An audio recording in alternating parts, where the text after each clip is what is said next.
Hi, everybody. Welcome to show number 856. Tuesday, the 12th of August. Julia, I trust you are well. Yes. This is the Tom and Julia show here from Beach Street Yacht Club in San Francisco. Studio B, as usual. As usual. With our nice 12-meter intro. Not sure we're going to see 12 meters in the America's Cup anytime soon, Julia. No. Huh? I don't think so. Let's get on with this show. There's a lot to talk about, including the America's Cup action of last night in New Zealand. Happy Tuesday, Julia. Happy Tuesday to you. And happy America's Cup days. Our AC days are here again. Happy days are here again. Or are they? Or are they? Or are they, Julia? We shall see. Also on the starting line for this show in our 9th year, BZ, a Bravo Zulu follow-up to our Fozy Cole Tapper, the Australian Cruising Yacht Club of Australia, superb sailor who is on a roll, having won the Gov Cup, then the Oak Cliff International, as we reported to you on Friday. And since then, he has won the Thompson Cup at Sewanaka Corinthian Yacht Club. And then we have a massive AC38 Cup date. We have our Friday's ones, heres all came true, in fact, in spades. Latest on what I'm calling the protocol press release of last night, early this morning here, our time. Coaching Corner with John Emmett, another terrific report from our Super Fozy over in the UK. And then we'll do a last leg checking in on the Ocean Race Europe. And no, we're not going to dwell on the crash from a couple days ago because it's been all over the media, sailing media, mainstream media, and it was a simple, crotonicism, and we're not going to talk about it here on this show today. Whiskey Tango Foxtrot, this day in history, and much more, including all of your comments. We'll have a lot of comments, no doubt, on these America's Cup developments. Absolutely. As we go forward. And Julia, I always ask you for final thoughts. Are there any initial thoughts before we move ahead here? I'm just very curious about how many people are saying what about what. Well, we'll give you the good news and the bad news on all that. Who's saying what and about. And there's some stuff that I can't report that I'm privy to, but we'll tell you some more on Friday. Let's get into it. And I've been asking now for, a couple of weeks, is the America's Cup, is the sun setting or is it rising? You be the judge. I'm not going to have inevitably I will. I can't help myself. I know. Inevitably, I'll have a few things to say about all this. True. But let's leave it to the Fozy to get their views. And then I have arranged a panel for next Tuesday, a week from today, after everyone can digest the press release, the protocol, talk to some of the interested parties, get all of the other information coming from the media. There are a lot of pom-pom cheerleader type media out there because they're on the dole or will be on the dole or want to be on the America's Cup dole. Right. Trough, as my dad would say, the feeding trough. And there are other people who are doing objective journalism, including and especially Richard. We always, Julia. Yeah, Gladwell always does. If I didn't, you'd think poorly of me. I would. And Gladwell, though, has done a good job. John Emmett insists that the sun is rising. Only the naysayers would say any different. Well, John, sometimes you're, I'm just going to say, John, I appreciate your enthusiasm and positivity. Yes. Let's get on with it with a Bravo Zulu here at the top of the show. Well done in praise of performance. This kid is on a roll, and he's become a good friend. Cole Tapper, Julia. Yes. As I said, at the starting line, he is just sailing beautifully and just has won yet another event. And let's get into it. Cole Tapper from the Cruising Yacht Club of Australia. Not only did he win the Governor's Cup a couple weeks ago for the second time with his crew, Hamish Vass. Don't call me Hamish Voss, or don't call me Hamish Voss. Hamish Vass, Jack Freeman, who's a Kiwi, and Cole Tapper. They won the Gov Cup for the second time. And then here's another shot of them so we can see Jack Freeman better, but winning the Cup back to back, the Governor's Cup. He's aged out now, so cannot now win it for a third time. Next year, he will not be eligible to sail, sadly, because no one's ever won it 3 times. A dozen or so people have won it twice, including Jeffrey Peterson, another of our Fozies, as you know, Julia. But Bravo Zulu to these three. Then they went on the red eye to New York last weekend and went to JFK and then ended up at Oak Cliff and started sailing that very day in the Oak Cliff International. Don Riley's esteemed crew out there, the 4th through the 7th, running that. And they ended up on top of that, ahead of Freddie Parkin, Morgan Pinckney, Peter Wickwire, Pearson Potts, Tim Rossi, even Chris Poole is number 1 ranked in the world. Tim Rossi, I think, is number 5 ranked in the world. Dave Perry, who's been around forever and is one of the best match racers to ever come out of this country, and Dave has literally written the book and has taught a lot of these kids how to match race as the Pied Piper of match racing, I call him. Mm-hmm. Cole Tapper, Jack Freeman, Max Brennan, who is from Balboa Yacht Club originally, is matriculating in Sydney. He may have graduated by now. He went to college in Sydney, Australia, so he could sail with a lot of these guys down under. Hamish Vass and Nick Drummond, who's another Kiwi, they won at Oak Cliff, thanks to Patrice Rockland for that photo that we showed you on Friday. Then they took a day off and went to next door to Sewanaka Corinthian Yacht Club in Oyster Bay in Center Island, New York, and there is their esteemed race committee. We had a number of FOSI there, including Peter Taylor and others helping on the race committee and taking photos and so on for that event known as the World Match Racing Tours Thompson Cup. Great stuff, Peter. Thanks for that photo. And there is the final and the petit finale. Tapper beating Poole 2-1 in the final, and Christian Prendergast, I get the R in the right place, who's an American, beating Timothy Rossi from France 2-0 in the petit finale to resolve 3rd and 4th place in that event. The aforementioned Chris Poole, the world number 1 ranked match racer by World Sailing, he was runner-up. And, I mean, you got to give Cole Tapper complete and utter credit for the role he's been on. And if it were, if it were a bunch of young people or newbies racing, but when you beat the world number 1 in the finals of the event, you got to say that you're doing something great. Another shot from Peter Taylor and Bravo Zulu also to Chris, who has been on a roll. Good pictures. They are great pictures, aren't they? Well, Peter Taylor, you Fozy, I know, takes good stuff. Christopher Poole, number 1, Eric Monine and Yanni Berntsen from Sweden are on the top 3 of the world match racing, the world sailing match racing rankings. There is the Sewanaka Corinthian Burgee on the buoy, and there is Cole Tapper and Max Brennan and co. at that regatta, making it 3 majors in a row. Bravo Zulu. And also Bravo Zulu to Peter Taylor for these super shots. Yes. Great photo. He's an amateur. He's a prosumer. I mean, the guy's really good, isn't he? Yeah. Huh? Yes. Peter Taylor, who's been on the show a couple times.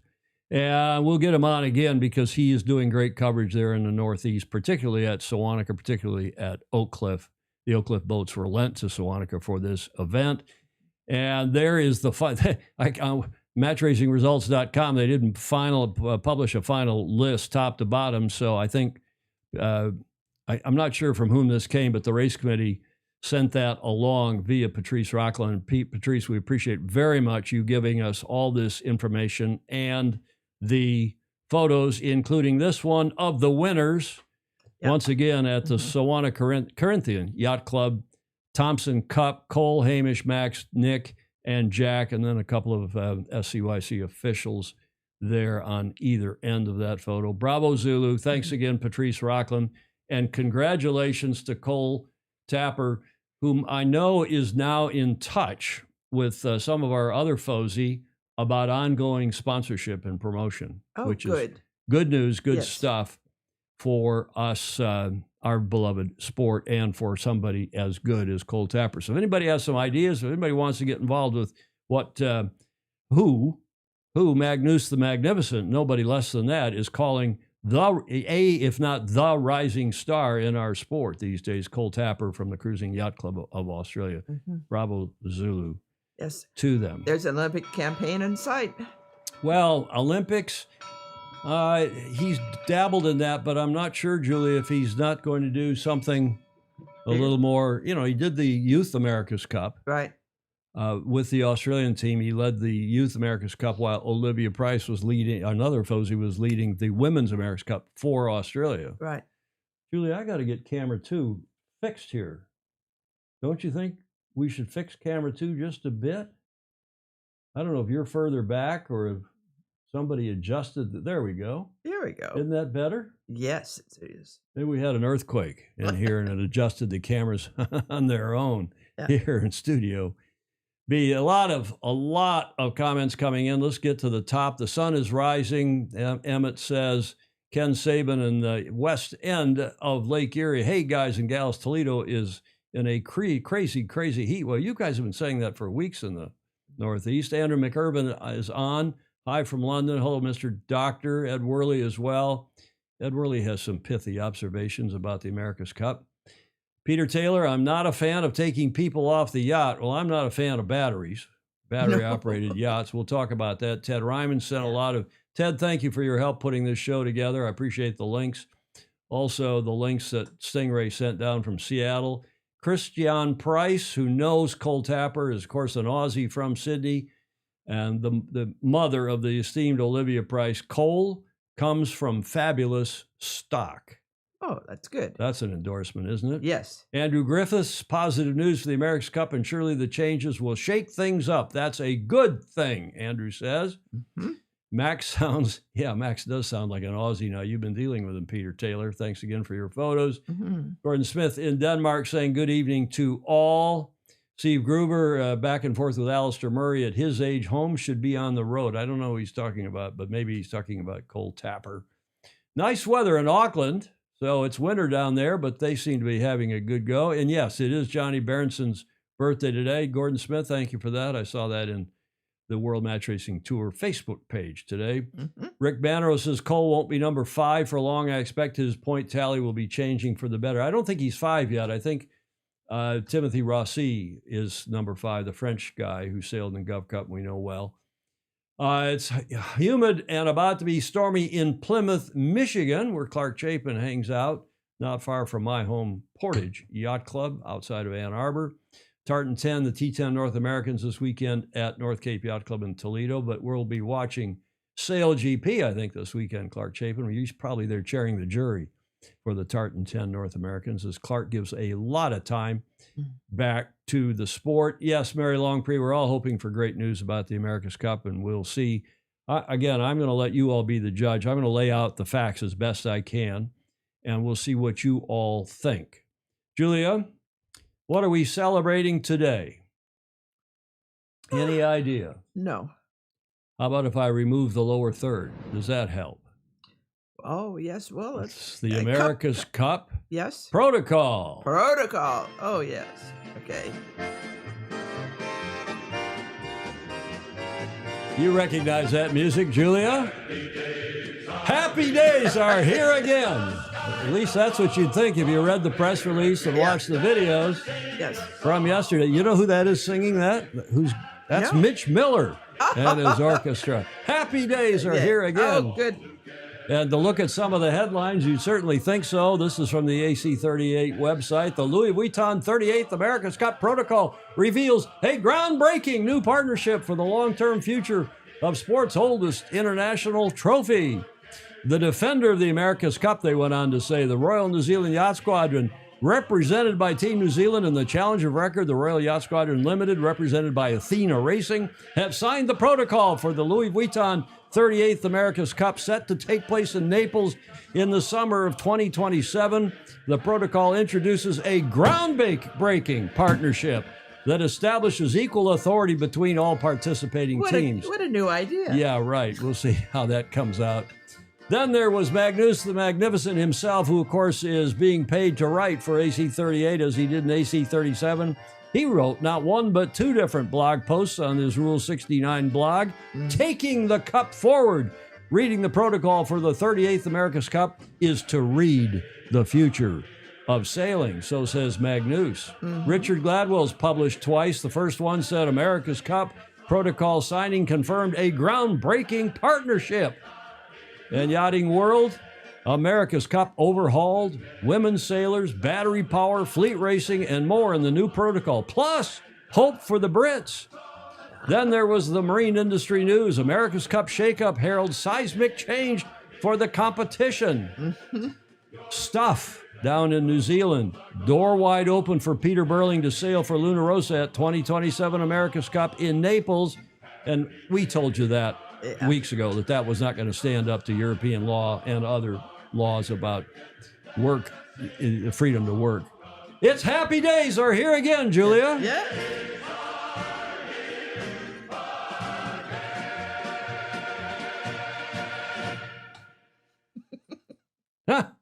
I hope you like that intro. I was thinking about using that music as our lead in. I also found a banjo marching band in Philadelphia. Oh, banjos and string basses, and it's a marching band. It's an old Philadelphia group, and I didn't play it, but I was why? Oh, we need to at least have some exposure to it. Sorely tempted, Julie, to play that. Maybe another time. How can anyone not think this is all great news? Emmett says, Andrew McIrvin, I have cooked a prawn linguine with pomodoro to celebrate for Napoli. Greg Norman, where was the bouncing ball to Mitch's song, Happy Days Are Here? We could have done that for you, Greg. Yes. Great Lakes, Inside Great Lakes Sailing. Here, Commodores, ladies and gentlemen, is the video. The biggest single item is what we've announced today, and that is that the teams will ultimately be the custodians of the America's Cup going forward. We just signed the protocol for America's Cup 38 between Royal New Zealand Yacht Squadron and the Royal Yacht Squadron. It's a pretty seismic shift for the America's Cup in that we've created a partnership that will give continuity to the event for the first time in its history. So that no one can be disadvantaged, everybody's on the same level, and the best team will ultimately still win. Ultimately, the vision is to increase the participation, control the cost, and bring the America's Cup more regular. Within that is the continuation of initiatives that have worked so well. The Youth and Women's America's Cup. The Women's America's Cup was a massive success. 285. So we've now mandated that we'll have a female sailor on board the AC-75. As we saw the huge success of the Women's America's Cup in Barcelona last year in particular, this shift to more gender equity within sport and certainly within sailing in the America's Cup is a really brilliant step forward. So as of today, the protocol's in force. What the protocol says is in 1 week today, teams can start to enter. So that'll start to roll out. There's been the call about who's entering. We're about to find out. Be there, Julia. Be there in Naples. Of course. It's going to be, the match is going to be in July of 2027. Dates TBD. Mm-hmm. Less than 2 years to the match. I don't disapprove of that. I know how difficult it is, but I think it's better to be more regular than every 4 years. I think we all agree on that. Tom's on fire after a slow start. Bring out the dueling banjos, Peter. Old boats, no new boats. No votes. And the CIC rule we'll talk about. Richard Gladwell did some good reporting. And speaking of Gladwell, here is his second report, not the first one he did. The first one was just another pom-pom cheerleader. Here's the press release that they issued type of a report. And the America's Cup, after Richard said, I went back and read it the second time, he said there are a few fish hooks in the brave new protocol. Mm-hmm. And I'm going to take you through his thinking on this. The continuity beyond AC-38 is contained in a terms sheet which has to be executed by September 9th, Julia. Mm-hmm. That's in about 22 days from now. Mm-hmm. The term sheet is not included in the release of the protocol. When asked about continuity and the need to change the deed of gift which governs the America's Cup, the response was from Mr. Dalton, the response was that the intention to amend the deed of gift, and that approach had the support, that it was the intention to amend the deed of gift, and that approach had the support of the New York Yacht Club. A rather obtuse piece of legalese in the protocol says, this is Gladwell's writing, says that if the documents that will create the AC partnership are not executed by the required date, meaning 9 September, then the protocol should, quote, shall be void and of no further force and effect, Uh-huh. unquote. Let me see that smile again, Julia. It's the first time we've talked about this, isn't it? Yeah. Yeah. So, however, later it was said, that is in the interview, which I'm going to show you, that Richard did with Mr. Dalton and Sir Ben Ainslie. Later it was said that the date was not fixed and could be amended under the mutual consent provisions of the deed of gift, which governs the conduct of the America's Cup. That is the 9 September date. They can mutually consent. Well, I suppose they can, but you know, if you don't have an arrangement for the commercial side of this, what team in their right mind is going to enter? Yeah. If they don't know the ground rules. We've been saying that all along. Richard went on to say, the details of the term sheet and the ACP agreement, said to run to hundreds of pages, will not be publicly released. As to how the ACP, again, this is the America's Cup Partnership document, would operate, Grant Dalton compared it to more of an NBA style of management, with every team having a representative on the board and the voting behind structured so that some changes could pass with a simple majority, others with a reinforced majority. I wonder what that means. And others will require unanimity. The objective is to avoid one team becoming dominant. Welcome. Now that the rules have already been set for AC 38, Yeah. when does this come into effect, and when might these rules have something to do with AC 38, if ever? Mm-hmm. The Burling Rule, which we predicted on this show long ago, would not stand because of right-to-work rules in the EU and beyond. The Burling Rule, contained in a previous draft protocol released by the defender, which prohibited sailing crew from competing for a team other than the team they sail for in the 2024 America's Cup, effectively no longer exists. And Peter Burling or others of his ilk, meaning have jumped from team to team, are free to helm the Italian, now that he's working for Luna Rossa, or any other boat. However, Ainslie and Dalton were at pains to say that they hoped that this would happen in Burling's situation, that is, that he would not sail for them, as the Italians had two strong young helmsmen, one of whom is only a couple of years younger than Peter Burling. Then Richard says, the comment, I'm excerpting from his much longer article, the key points, I think.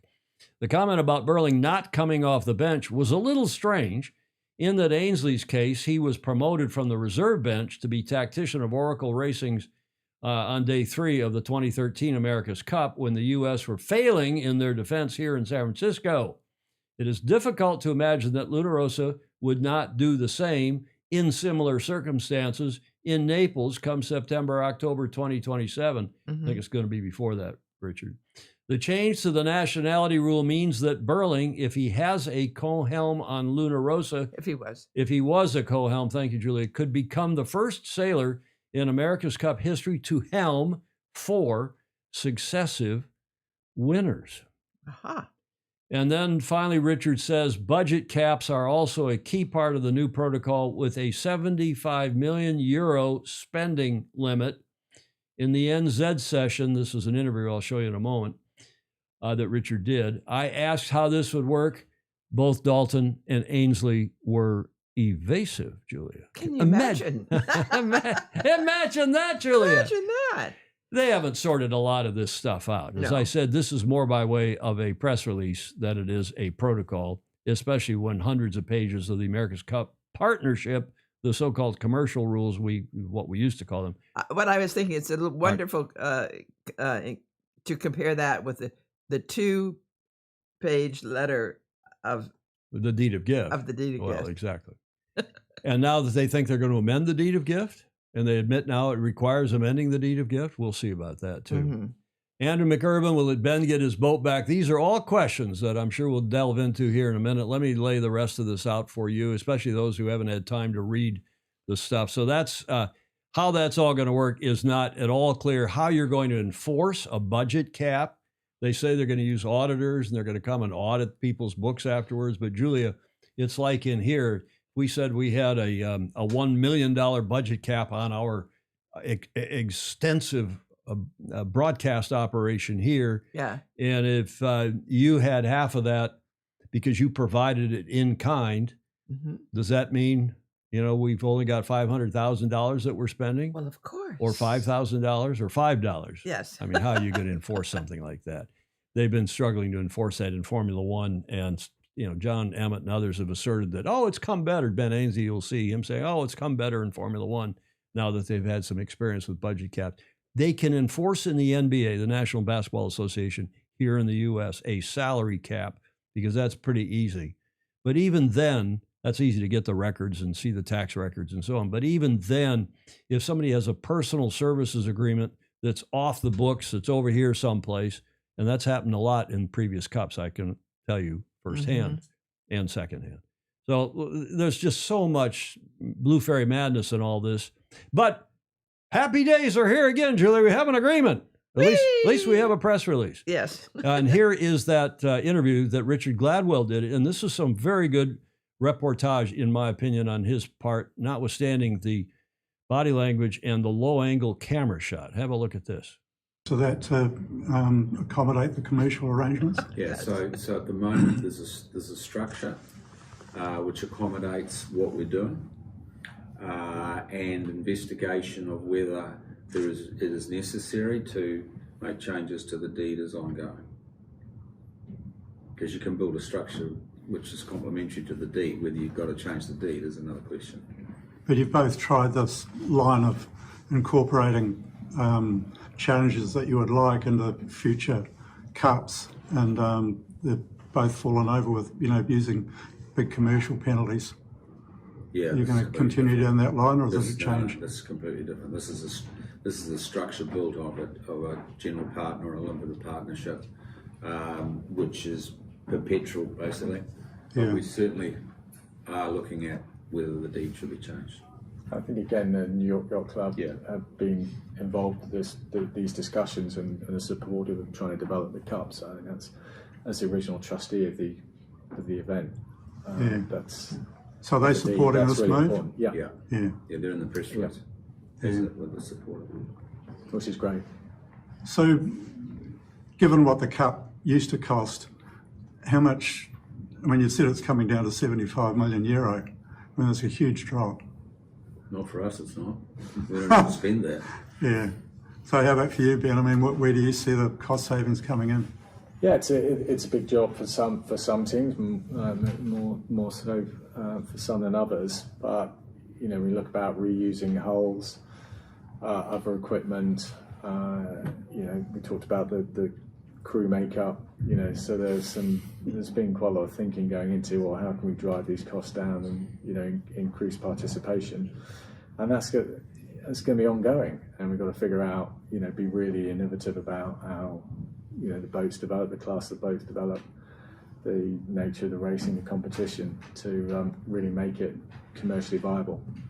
I mean, we've seen these cost caps used in other sports. I mean, either, you know, like in F1, they all seem to work out a way of getting around them, or you get a lot of niggling and infighting about and stupid fines going on and all that sort of thing. I think F1 initially, in the first couple of seasons, it took a while to bed in, and, you know, notably the Red Bull, I think, had a bit of a challenge with it. But now, I mean, the last couple of seasons, I think we haven't heard much about it, other than the fact that it's what's happened to Formula One. I mean, the event and the teams are just going from strength to strength in terms of the following and the commercial viability of both the event and the teams. So I think it's absolutely the right move. Are you going to stick with the recon system that you ran last time? Yes, right through to the end. To the end? Yeah. Right, yeah. Ben, I mean, there's always been this issue, you know, with you and Sir Jim Ratcliffe. What's the legal situation between you now? Well, look, I mean, it's very, very simple. We've had different backers over, you know, this is going to be now our fourth campaign. We've had different backers, sponsors over that period of time. Fundamentally, we've developed the team and the assets over that period. So it's very clear to me, to the team at least, where those assets sit. And, you know, for whatever reason, we couldn't agree how to move forwards. But the team, most important is the team's moving forwards and learning every time and getting more competitive every time. And we'll keep going. So what assets does Athena Racing currently own? Have you got an AC75? Yeah. yeah, we own all of the assets that we've developed over the last 10 years or whatever it is. So yeah, that's always been very clear. I mean, there's been a lot of chat I've noted over the last year or so, a lot of opinions, but we've always been very clear on that. So again, going back to Sir Drumsdale, I mean, there was a big statement there about how he had 100 designers working on the boat design. What have you had going as Athena Racing? Yeah, we kept a core design team going. Obviously, we're not doing it in Formula One mode, if you like, which is a very different level of resource. We learned a lot from our period working with Mercedes, and I think it was a really strong collaboration. But now, again, with this cost cap, we're going to be a much tighter, more focused unit. Yeah, body language speaks volumes. Notwithstanding the low angle, Julie, I dare you to go read the comments out loud. We'd give you, all those would get a finger wag. Or Yes. most of them would. And you would get a finger wag for reading them, I think, at this point. I've been reading them, but Who's got the best comment? I don't know. Huh? No. Okay, but better, more important, let's stick to the facts here, as I said I would at the top of the show. More importantly, that was a great piece of soft but firm questions, well thought out by Richard Gladwell, I thought, and he elicited a fair bit of information and just their body language. You got Grant with his legs crossed, his hat on crooked. Okay, they're tired, they're jet lagged, I assume. They've been in, negotiating, and it's long, hard work, as any of you that have done this sort of thing, Right. whether in our sport or otherwise, in business or otherwise. It's tough, and they're tired, and it's all done, or they think it is, but it's not done. The problem with all this is that all they've done is issue a press release and a draft protocol that might have to get totally rewritten in 20 days because of this September 9th deadline, that this America's Cup partnership. There's still no mention of the money coming in and the split up of that money, which has been the big concern. I'm using my words carefully here. The big concern of Ernesto Bertarelli and Alinghi and of the New York Yacht Club's American Magic, all that money coming in, and then where does it go? How is it going to get split up? Is it going to get split up? Or is that not till AC 39 on some basis? How are you going to get the deed of gift amended to make a lot of this stuff happen? That Before is then. beyond 38. Yeah. How are you going to make that happen? Are you going to get New York Yacht Club to agree to amend the deed? They said that, yes, they've got New York's agreement to amend the deed. I hear I hear otherwise. I'll say nothing more than that. By the way, let's carry on here with facts until we get into more speculation. But I thought that was a nice piece of work by Richard. Mm-hmm. There is a gentleman who may well be turning over in his grave. That is Commodore John Cox Stevens, the New York Yacht Club, who was one of the authors of the deed of gift way back when. There have been 3 deeds of gift, 1857, and then another one, and then now the 1887 deed is the one that we're operating under now, with a couple of minor modifications. The own bottom rule was modified in 1956 so that boats didn't have to sail on their own bottom to the venue. By the way, the venue under this next iteration, they say, is going to be chosen not by the defender, which obviously requires a change to the deed of gift. And if you think amending the deed as the only person on the planet who's been involved in 1988 in that S fight and the court cases that happened after that, and the S fight in 2010 with that deed of gift challenge, if you think amending the deed of gift, let alone winning in court, is easy on any of these topics, I got a bridge to sell you, because it's not. Now let's talk specifically about the New York Yacht Club. Again, choosing my words carefully. Mm-hmm. There is their fabulous clubhouse on 44th Street. We usually show the clubhouse in Newport this time of year. This is the main clubhouse, downtown New York, Midtown Manhattan, 37 West 44th. There is the current Commodore, who was Commodore 2024, and his term ends in December. New York Yacht Club Commodore Jay Cross, who was born in Canada. I raced against him in 470s and maybe Fireballs. I can't remember Fireballs for sure, but he's Royal Canadian Yacht Club and then ended up down here. He's been involved in professional sports and real estate development for decades and is a very bright guy. And in the press release, which they issued last night, at the heart of the protocol, which was Tuesday night in New Zealand, at the heart of the protocol, this is, I don't know who wrote this, but this was in their press release. Could have been Magnus's prose.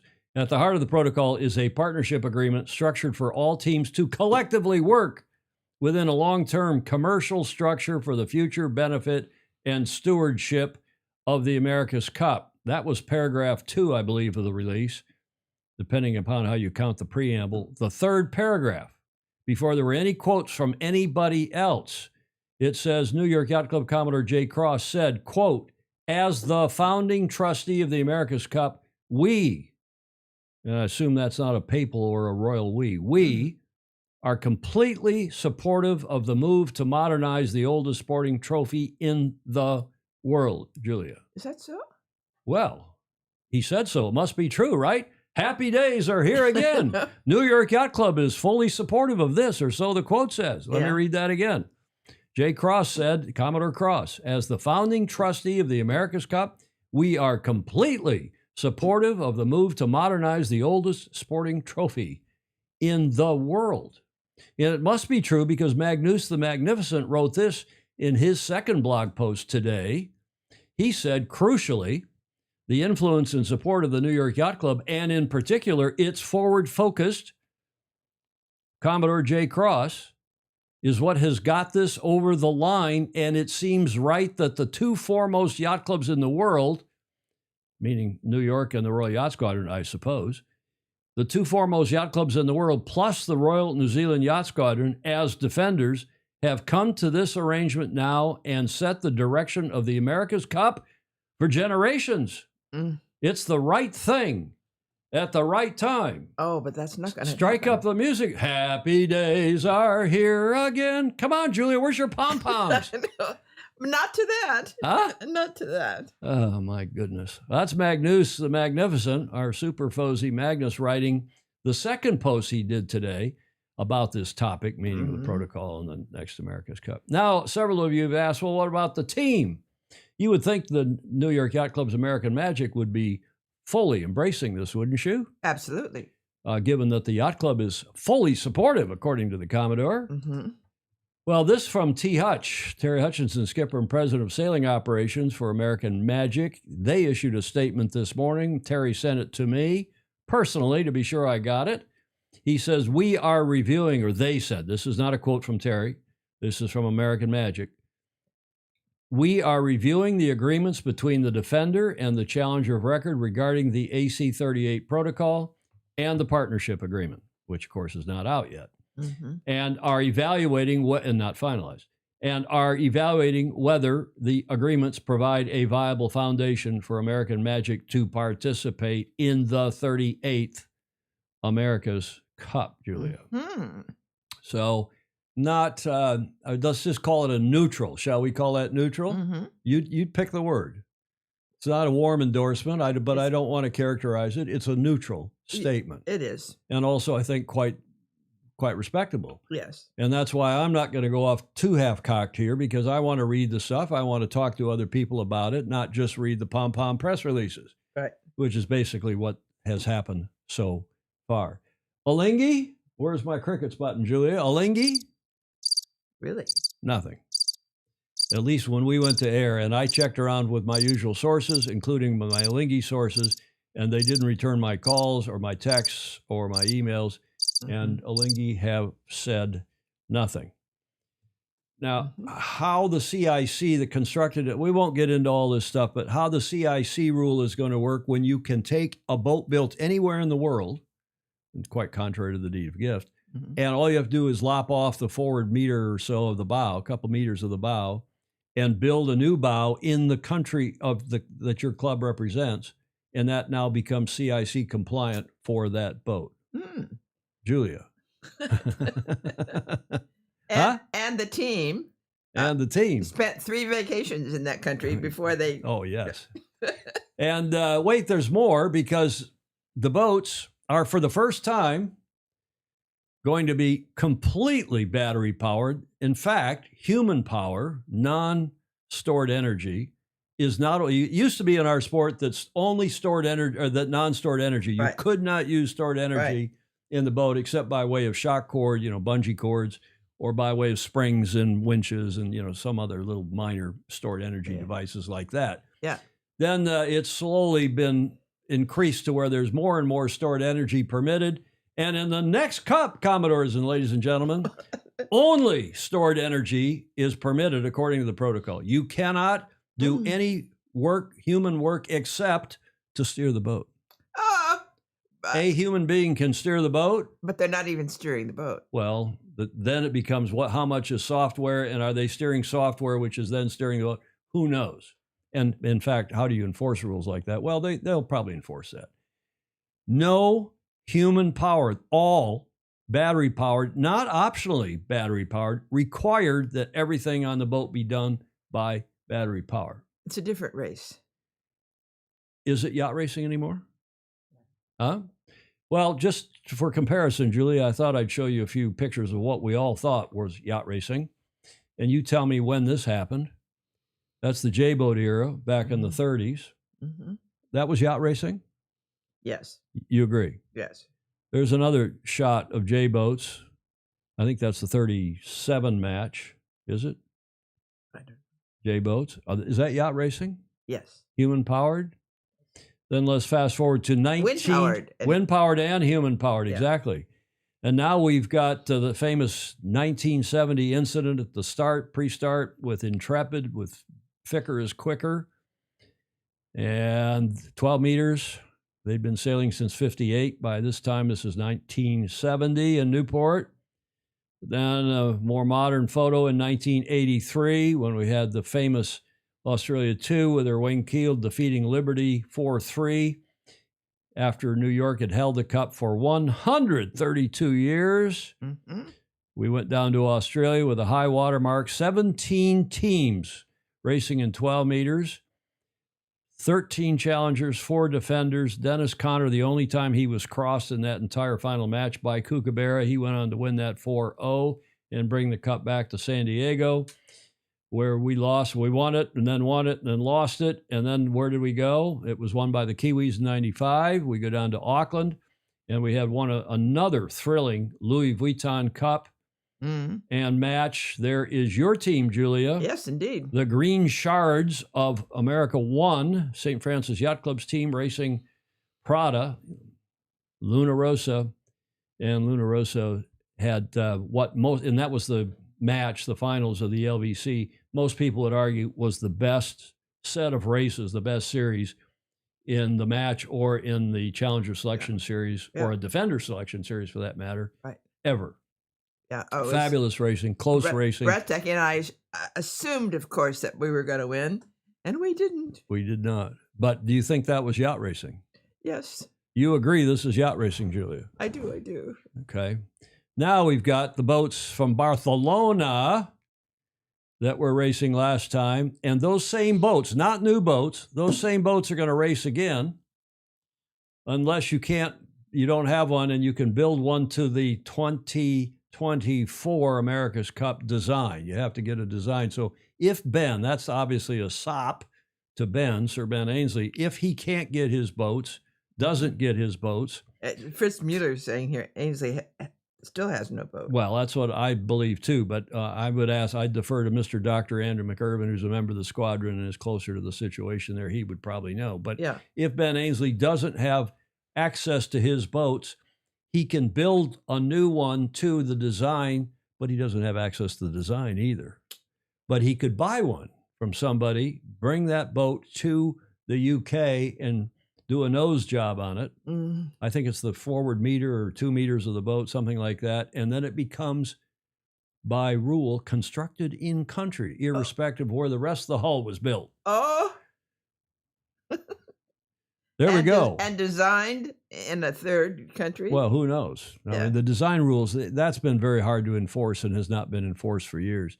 So where the boats are designed and by whom is almost impossible. But these boats are not only to have whack-a-mole and the crew reduced from 8 to 4, plus a person on the back end who is a VIP, which we had in the IACC class long ago. That's Yeah. not exactly novel, but they're going to put those people in the back there on these boats. We'll see how that all works out. But these boats have no human power permitted. In fact, it is prohibited. The only thing that is permitted are batteries, high-end batteries.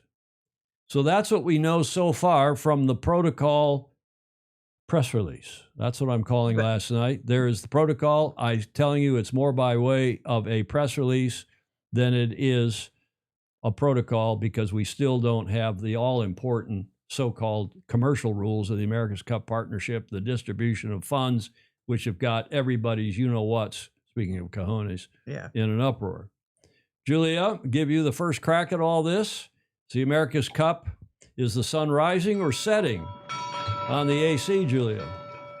It doesn't know. It doesn't know. That is a fair comment. Let's see what they're saying in the chat. I'm going to start from the newest and work backwards, which is always dangerous, but there's so many comments. John Emmett, I blame the naysayers. Okay. I should have started higher. If Alex is right, that would be the best. What? Remind me again. It's so much easier to understand if you go from Yeah, top down. okay. I'll start up higher. Yeah. Greg Norman. Let's start with Greg Norman's comment, which is off the screen. He says the oldest sporting trophy in the world is the Carlisle Bell, a horse racing trophy dating back to 1599. The oldest international sporting trophy, however, Greg Norman, is the America's Cup. Alex Hayworth replying to Jody Shields. Jody Shields, it's structured totally unfairly. There is a two-tier entry system. If you don't enter by the 19th and then the 9th of September, it's a hijack which the court will not agree to, Alex Hayworth submit. By the way, the entry fee, Julia, is $7 million. I can't remember if it's dollars or euros, but that's real money. And plus part of that's a loan, I think. I think you're going to get part of that back if you comply. Oh yeah. Yeah, instead of a bond. What else here? This John Spango says this is laughable. I have to cut my lawn. Larry Kennedy, who helped us out also in the last couple of weeks with that racing out in Long Island that we covered at the top of the show. Ola from the Financial District of New York City. Sorry for getting on late. Rewatched the coverage of the International and the Thompson Cup. Great piece, two great events. Thank you, Larry Kennedy, for your work on the water and beyond. Andrew McIrvin has been smoking something. Can I have some? I wonder who he's talking about having smoking something. It's 7 feet of the bow outer skin to do the nose job. 7 feet. So that's less than 2 meters, Julia. Right? Or it's 2 meters. It's 2 meters. Andrew McIrvin, still a bit of a joke, Alex. Mark Holland and the RNZYS still is making the entire foil system for all boats. Yes, isn't that interesting, Mark? Power steering is also required, David James is saying. I haven't read through this whole thing. No. There is, Julia, the provision that there must be a female competitor on the boat. That female competitor must be a national of the country, the club it represents, and there must be one of the other sailors must be a national. The other two need not be nationals. A crew of 4. John Henry, yes, a crew of 4, 4 or 5. I'm not sure which. How that's up in the air too. They say one thing, but there's a lot of angst over that. New York Yacht Club versus American Magic quotes are interesting. John Henry is saying. Jody Shields, once that gate is open, the herd will run out of the paddock, never to be seen again. Battery operated hydraulics back in it. What was that in the Jurassic period, meaning the 30s? Yeah, John Emmett, who is a futurist and loves being progressive, moving forward. Will the cobalt and lithium for the batteries be ethically sourced? James Lawson is asking. Yeah, back and forth here. And it's a tough, to be fair, it is a tough. Oh, yeah, born a female or identified. Well, let's not get into that. I think, yeah. I think that's going to be clear. You're going to have to be a female, not identify as a female. Right. But I mean, the whole issue with the cost and the cost cutting is something we've all thought we needed to do. Every time we did something that we thought was going to save money, like the 2-boat rule, yes, it just made the cup more expensive. It just makes the cup more expensive. So Yes. we'll see. They're not exactly, this is Ted Ryman's comment, they're not exactly normal yachts. They are highly strung speedsters. These boats are the future. And I'm all for this high tech. I love it. I also love traditional sailing. Oh, he's right on the fence, middle of the road. Andrew McIrvin asking, has Luna Rosa said anything? Again, not that I'm aware, Mr. Doctor. I'm not aware that they have. I think they're keeping quiet and hoping that this gives them a better chance to win. Yeah, Joe Cool, they're feeling the heat of the Sail GP. I'm sure that Larry and Russell are just rubbing their hands, Yes. laughing their you-know-whats off as they go from strength to strength, more teams, more money, more events. And the America's Cup tries to be Sail GP. But it isn't. And it's not. It is good point, Julia. What other comments here? Rob Fry, so as long as it has sails and relies on wind to move, then I'm happy with it. Leo Takahashi's esteemed father, Rob Fry, down in Auckland. Yes, TN Veal. Peter Burling will be allowed to sail for ITA, and we told you that weeks ago here on this show. There was no way they were going to be able to stop him from sailing. There's right-to-work laws in the UK, in most of your countries, including in the EU, where this event will take place. Yeah. And trying to stop him from sailing for another team was not going to happen. Mm-hmm. Let's take a look here. Now they're talking about the Ashbourne Shrovetide football match. Again, we're talking about international events. Magnus is smoking the happy mixture. Well, he is. He's paid to smoke the happy mixture and be happy and wave. And what did you say? Wave the pom-poms? Push the pom-pom? What's the term of art, Julia? Yeah. Huh? Yeah. Do it again. With your left hand. I can't. There we go. Benjamina Ainsley, Rick Bannerow is saying. Well, here's the real deal. We told you this was all happening last Friday, right? I'm not patting myself on the back. Mm. However, But then we got that got picked up. Richard Gladwell wrote a nice article. He didn't know this was happening this week, and nobody else did either. But okay, so we have great sources, including a lot of you here watching, a lot of you in the chat. Mm-hmm. I also told you that the guy who runs the VC company that owns North Sails and Doyle and Quantum is the big backer, but he's only, according to Wikipedia and other sources, he's only worth 300 million pounds. And writing a check the size that Jim Ratcliffe wrote last time and the time before that apparently is not on. So it turns out, I'm told reliably, he is the bundler for some other billionaires who are going to back Sir Ben, including a guy called Idan, I-D-A-N, Ofer, O-F-E-R, who is an Israeli billionaire who lives in London, around the corner, it turns out, from the Royal Thames Yacht Club. And he's involved very quietly in backing Sir Ben Ainsley, or so one hears.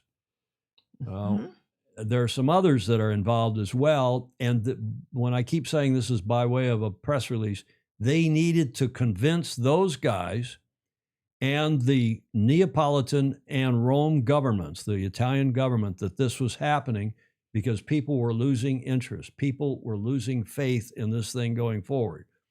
So they got Sir Ben's people down there, meaning Bertie Bickett, who is the incoming Commodore. And by the way, we know who Bertie Bickett's not going to be the chairman of the Royal Yacht Squadron Limited. It's another guy who used to head up the BBC 2 decades ago, whose name escapes me. I've got it here, and I've run it past a few of the FOSI that are on here to see what they know of him. He is, what's his name? Peter Dubins is the guy we told you about on Friday, who's now the bundler bringing the money together. And where's this guy's name? I'm going to run all this through some of our other sources, and I'll do a more thorough job on Friday. But the guy who's now the head of Royal Yacht Squadron Limited, I'm told, is the former head of the BBC many years ago, and he's 82 years old. We'll see how that all works. Young man. Well, compared to you, Julia, You're I mean, right. you could be doing this. Oh, think God, of that. Where did I write that down? I did write it down somewhere. So Mr. Doctor knows who it is because I ran it by him, and he does not know him. He has the gentleman has been a member of the squadron for some time.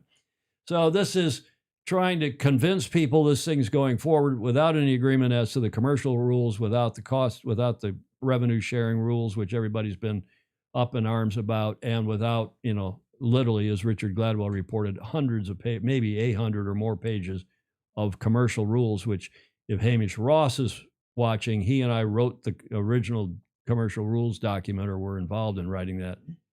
And it's a complicated deal. The deed of gift is a thing of beauty and simplicity.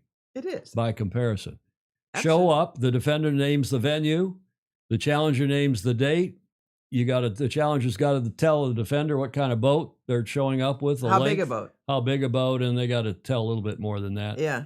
And then they have a yacht race, and if they can't agree on the details, it's first to win 2. The first race is 20 miles to windward and return.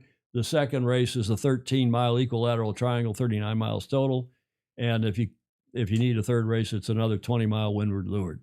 That's the deed of gift. Full stop. Why can't and we you think do you're that? and you think you're going to go to a New York court and amend the deed of gift anytime soon? I hope not. I mean, Not going to happen, Julia. if you look at what the New York Supreme Court has been doing, though, you never know. Well, Super Sleuth Fritz Mueller is saying, good on your ability to pick this apart. Well, I get picking it apart, Richard, Fritz, with the help of a lot of people, including a lot of you on here. And as I said, at first blush, everybody, and I even got an email just before we went to air from Bruno Truble, who said he didn't quite say happy days are here again, but same thing. This is great. It's the best thing since the Louis Vuitton Cup was started in 1983, he said. And in fact, it's the best thing since multiple challenges were permitted by New York Yacht Club in 1970. So says Bruno Truble. But he wants to get back involved. I got to say, I really love the fact that the cup could continue and go on and sparkle.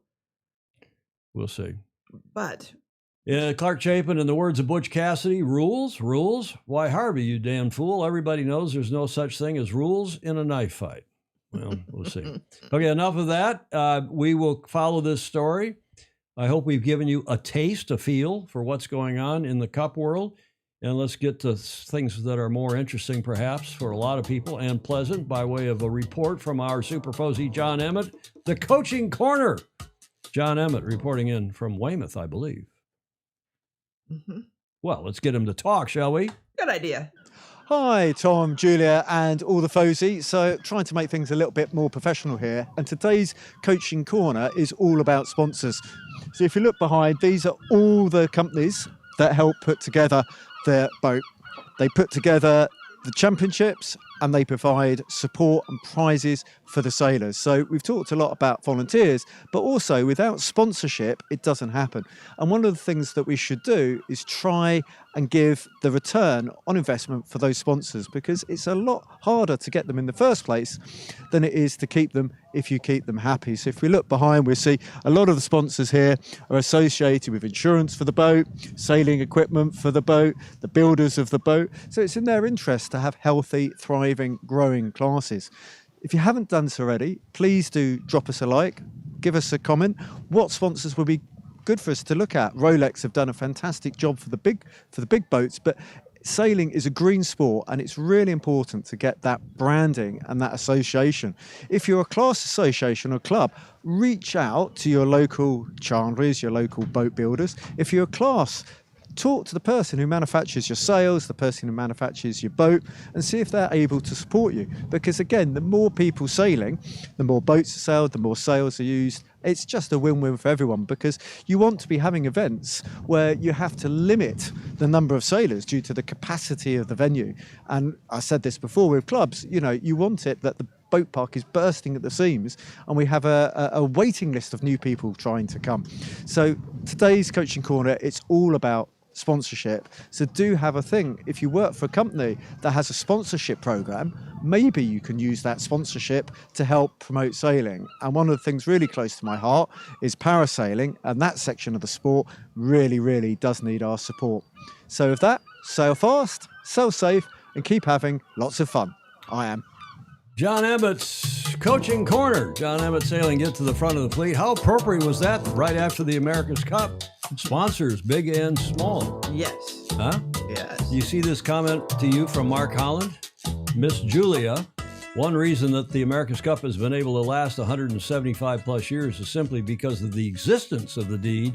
Keep it tough to amend. Absolutely. John Emmett, thank you very much, John. Speaking of this, we always mention that we are pushing, along with the Australians who are leading the way, Brisbane 2032, pushing for the Paralympic sailing, for Paralympic sailing be back in the Paralympics as a demonstration event, because we can't be in the Paralympics. We got kicked out as a sport. We're going to get it back in as a demonstration event there in Brisbane, and then we hope that will take hold for the future.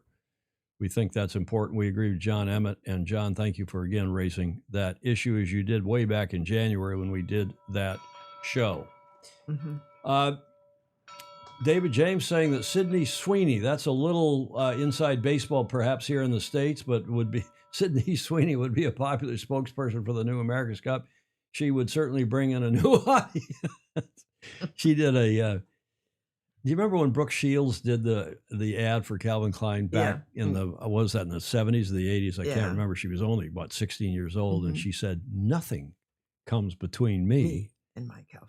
And my Calvin Kleins, right? Yeah. Oh, man. Pedo advertising, a lot of people thought. And now this Sydney Sweeney, who is sexy and beyond, has done who is it for? What brand? I can't remember which brand. It's not Calvin. It's not Levi's. It's Calvin's. It might be Calvin. No, it's not Calvin. It's Gap or one of those other Hollister or somebody. Somebody will know in the chat. Yeah. That means it's not doing its job. Well, I'm not paying attention either. But somebody will know. And she's done this ad, and she said, "I have great genes," and she's showing her bosom, and she's showing a lot of midriff and so on. American Eagle. Thank you, Ed Worley. American Eagle. See, he pays attention to this sort of stuff. I have great genes, Genes, double entendre for Jeans. American Eagle. Thanks, James Lawson. See how smart the Fozzie are, as always, Julia. Absolutely. Julia, this day in history. Next up here, what happened on this day in history? The 12th of August, 1853, 100 years before I was born. 2 years after AC0 took place. Mm-hmm. Any idea? No. Any venue? Well, here's a boat, and then I'll give you the venue. It's a painting by Thomas G. Dutton from Great Britain, who lived from 1820 to 1891, a celebrated maritime artist, marine artist. That is the frigate. I'm just waiting to see if anybody gets it in the chat. Recognizes the boat. That is the frigate Madagascar, leaving Melbourne on this date, Melbourne, Australia, in 1853.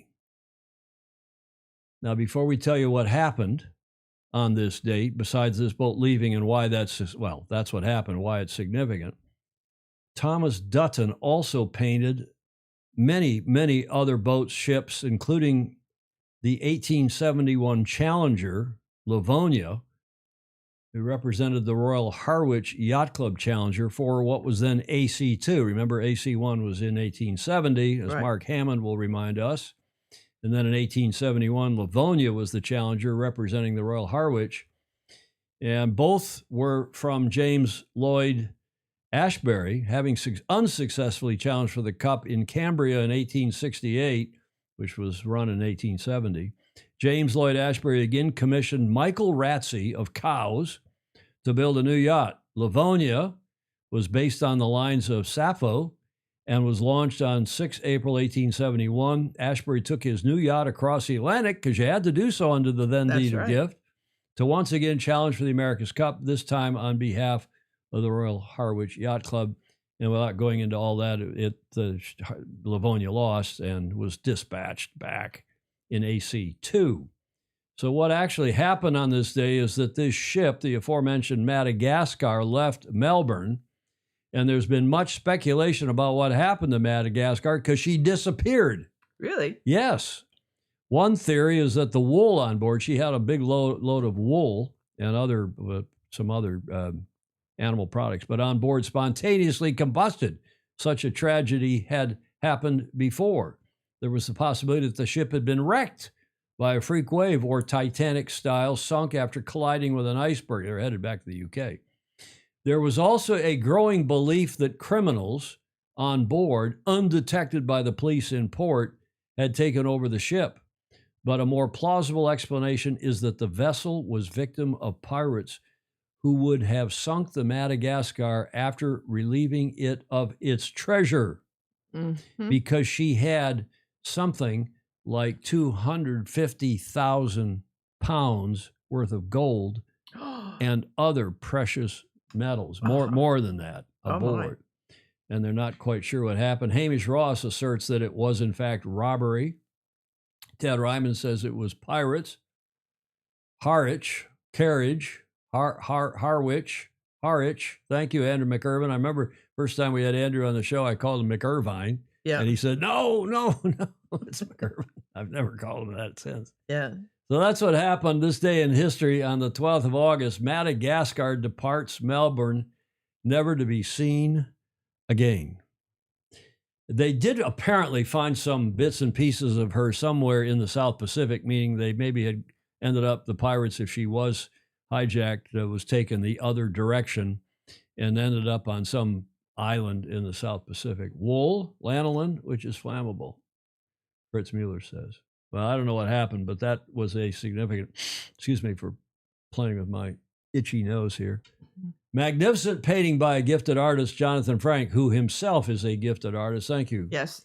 Our Renaissance Fozy down in Houston, who Galveston Bay, who is a 777 pilot for United Airlines, among a crooner, singer, a bass player. I think he also plays bass, and a painter. What a guy. Mm-hmm. What a guy. Okay, we're an hour and 7 minutes into this show, 7 minutes after 2 here in San Francisco. And we're already to the last leg, Julia. Amazing. Bannero says that Madagascar lies next to the Malaysia Airlines plane. Probably so. We do this every Tuesday and Friday at 1300 Pacific, which the time of year is 2000 UTC. Thank you for joining us today, and we hope you'll join us on Friday when we'll do this again. That gets us to the last leg, Julia, in almost record time, at least of late. Yes, and I thought it would go on, but it did go long. Well, it's not going. It's only an hour and 7 minutes, not our usual hour and 50 I know. plus. It just seemed long. The Last Leg, with that famous, speaking of famous paintings, The Last Leg to Gloucester by Thomas Hoyne, the American painter, 1924 to 1989. And I'm just going to touch briefly, as I said at the top of the show. I love this picture. Yes. Biotherm is still setting the pace in moderate conditions in the Ocean Race Europe. They're leading, approaching the halfway point of leg one up to the UK. Paul Meehlhat's Biotherm tightens their grip as the drag race to England begins, and there is a proverbial fire hose of video and other media reports. You can go onto the tracker and watch the boats going across the channel. But I just, from the team that we're probably most closely following, here is an onboard video that I saw early this morning and I thought was about the best representative video we've seen. I'm not going to talk about the collision. The collision was cretonic. It's all over the media, the mainstream media. It's pretty clear who was right and who was wrong. Both boats had to return to Kiel to get repaired. And, you know, that's what happens when you don't have rules about sailing in close quarters, when you got big scythes, is that the right word? You have big sharp foils hanging out from either side of the boat, and the people driving the boat from down below. Don't know. Unbelievable. But that is, I think that, agree, Blake, that's a spectacular photo, and I think you'll agree this video from our favorite team, at least so far, is also spectacular. Have a look.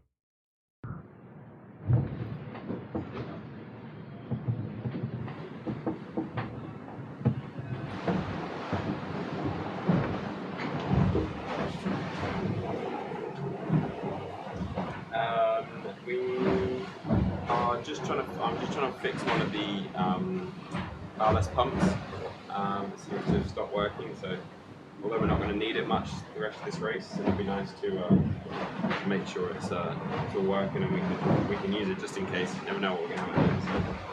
So, yeah, nice conditions to be working on it. So nice to keep the boat 100%.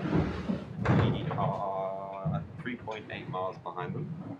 That's good. We were 9 or 10 earlier, so yeah, super cool. Nice to have another boat going to the light winds to sort of keep pushing, keep trying to work in the light winds which is going to be quite tricky tonight. And yeah. Gives us an opportunity to potentially overtake. Sneak past them. What did we change to overtake them or like catch up a bit? We changed our mindsets to being winners.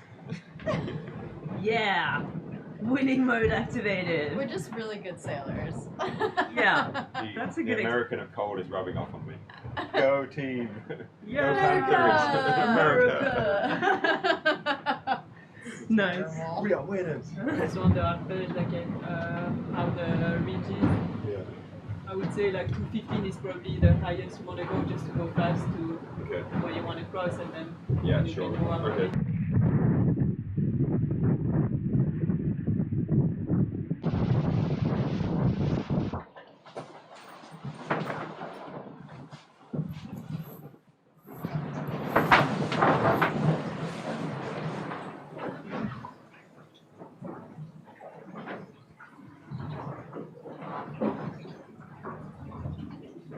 Yeah, not far. 3 miles from AKL. Nice. Quick AKL. And the wind? What was it? What is it? We're currently in the middle of the ridge. We've got 1 knot of wind.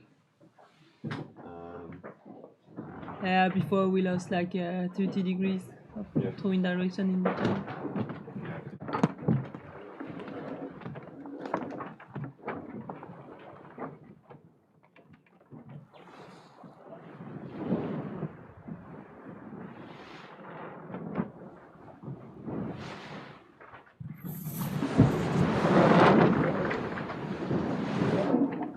Ça va mieux, Fleur? Ça va mieux, ouais. Dormir un peu, beaucoup. Parfait. Je mange un petit Mont Blanc. Ah, ça fait toujours plaisir. Ça passe bien.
Alistair says, struggling to stay awake through this video, but look at this. Watch her retrieve this.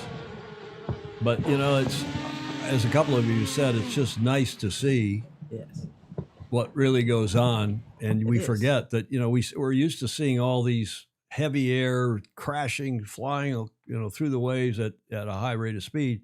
There's a lot of slow times in these kinds of offshore races. Right. We forget. And it's amazing, as a couple of people said, how fast the boat is going despite how light it is at that time. Okay, well, so I said I looked for the most interesting video. I looked at a couple, 3 others. This is the most international team. It's Boris Herman's team. And of course, we're watching our SI Sailing Illustrated Person of the Year, Cole Brower, who's in that team, on that team. And a couple of you said, there was a nice comment here. Even theirs, she smile lights up. What was the comment? Her smile lights up. Blake said, Cole's smile still stands out on board that boat. Right. And there's the hand shot. That's the kids do on YouTube. Yeah. Or on TikTok, they say peace out, and then they go cover the lens with their hand, peace out, and do that. I don't know why people do that. Okay, Julia, that gets us to Whiskey Tango Foxtrot, your favorite guy. And I didn't include one of these alternative videos that have been coming along, like the one we ran the other day, the most interesting person in the world, the most interesting boomer in the world, the most interesting Australian in the world. Yes. The most interesting yada, yada, yada. But we will do that. We'll get back to that.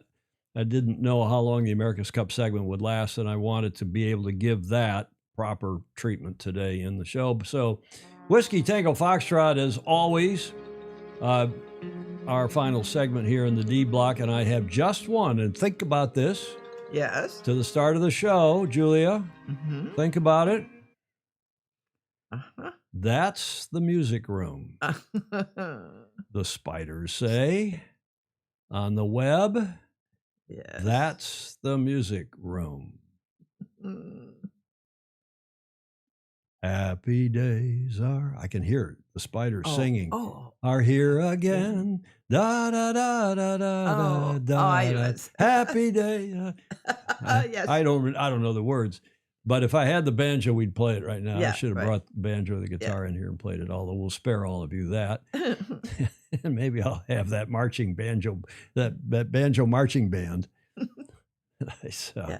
Okay, Julia, just finally, we like to use Blair's because the people are smart in our sport. This thing somehow, some way will come good. The America's Cup, no, that was not a Claire submission, Rick Bannerow. That was just one I happened to see on the internet. What a tangled web we weave. Uh-huh. When we practice to deceive. Well done, yes, Ed Worley. Absolutely. Well done, but I think the Cup will survive. The Cup has always survived, and they will survive this episode and maybe even come out stronger. Is it going to get all these modifications that are being talked about? Not likely.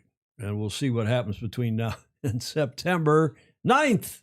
I keep thinking about the fact that no decision they make will take priority in the next America's Cup. It can't, and unless they amend the deed of gift. Yes, but how often does that happen? If you just think about maybe the third or fourth time somebody's tried to do that, and if those rules were in today, what it would look like, and you don't want that to happen. Exactly right.